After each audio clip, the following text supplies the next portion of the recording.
बिस्मिल्लाहिर्रहमानिर्रहीम, अस्सलाम वालेकुम। मैं हूँ आपकी दोस्त डॉक्टर इरम खान न्याजी। मेरी तरफ से आप सबको बहुत बहुत ईद की बहुत बहुत मुबारकबाद।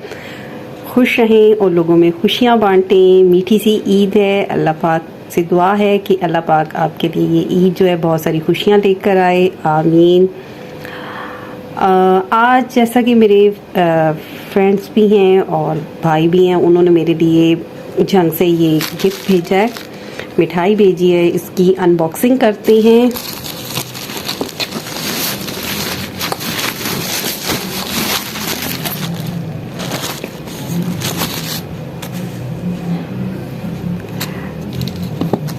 इसको खोल कर देखते हैं इसमें क्या। ओह, ये तो बहुत ज़बरदस्त वहाँ की फेमस जो सौगात है वहाँ का, ख्वाजा जी का सोन हलवा।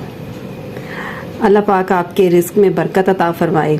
अल्लाह ताला आपको ढेर सारी खुशियाँ अता फरमाए। थैंक यू सो मच भाई।